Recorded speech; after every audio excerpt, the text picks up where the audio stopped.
এর আগেও এসটিআই বা এসটিডি, সেক্সুয়ালি ট্রান্সমিটেড ইনফেকশন বা ডিজিজ নিয়ে বেশ কয়েকবার কথা বলেছি।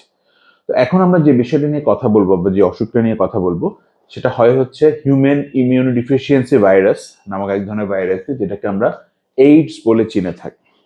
তো এইডস নিয়ে আমাদের অনেক ধরনের ভয় ভীতি আছে। ভয়ভীতি পাওয়ার অবশ্য যথেষ্ট কারণও রয়েছে, কারণ এইডস এর সেই রকম প্রতিষেধক বা ওই রকম ওষুধ আমাদের হাতে এখনো এসে পৌঁছায়নি।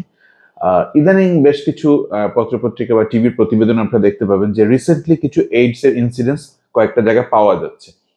তো অনেকেই আমার কাছে যাদের আনপ্রোটেক্টেড মেলামেশার ফলে আমার কাছে আসেন, তারা সাধারণত সিফিলিস, গনোরিয়া বা হারপিস এই ধরনের ভাইরাস ব্যাকটেরিয়াগুলো নিয়ে খুব ওয়ারিড থাকেন।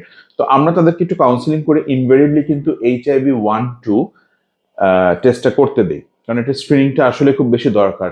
আবার সবসময় কিন্তু এক্সপোজার হিস্ট্রি থাকলেই যে আপনার এইডস হবে তা না, এছাড়াও কিন্তু হতে পারে। দেখা যাচ্ছে সেলুনে যদি আপনি একই খুর যদি দুজন ইউজ করে ইনফেক্টেড পার্সনের, কিংবা ব্লাড ডোনার, কিন্তু ইন্টারভেনাস ড্রাগ অ্যাবিউজার যারা আছে তাদের কিন্তু এইডস হওয়ার সম্ভাবনাটা মেলামেশা করার থেকে যতটুকু অ্যামাউন্টে হয় তার চেয়ে আরো বেশি অ্যামাউন্টে তাদের চান্সেসটা থাকে।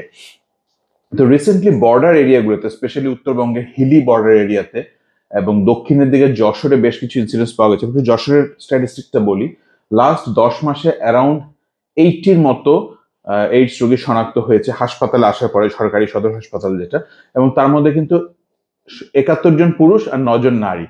খুব অ্যালার্মিং একটা বিষয় হচ্ছে অধিকাংশ বয়সী কিন্তু 20 থেকে 21-এর মধ্যে, অর্থাৎ তারা স্টুডেন্ট।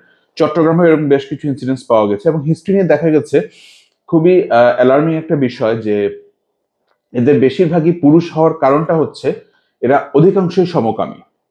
তো আমরা জানি যে নারীদের এই সমস্যাটা বেশি হয়ে থাকে যৌনকর্মীদের মধ্যে, কিন্তু যারা পুরুষ তাদেরকে ইদানিং দেখা যাচ্ছে লাস্ট 3, 4, 5, 7 ইয়ার্স ধরে সমকামিতার সাথে যারা জড়িত বা যারা লিপ্ত বা যারা এটা আসক্ত, তাদের কিন্তু HIV-AIDS হওয়ার সম্ভাবনাটা অনেকাংশে বেড়ে যায়। এই জন্যই দেখা যাচ্ছে যে পুরুষদের মধ্যে, স্পেশালি যারা ইয়াং অ্যাডাল্ট, তাদের ক্ষেত্রে আমরা এটা খুব বেশি পাচ্ছি ইনসিডেন্স গুলো, এবং স্ট্যাটিস্টিক্স গুলো তাই বলছে। তো সুতরাং এইখান থেকে আসলে পারিবারিক, সামাজিক এবং ধর্মীয় শিক্ষাটা খুবই প্রয়োজন।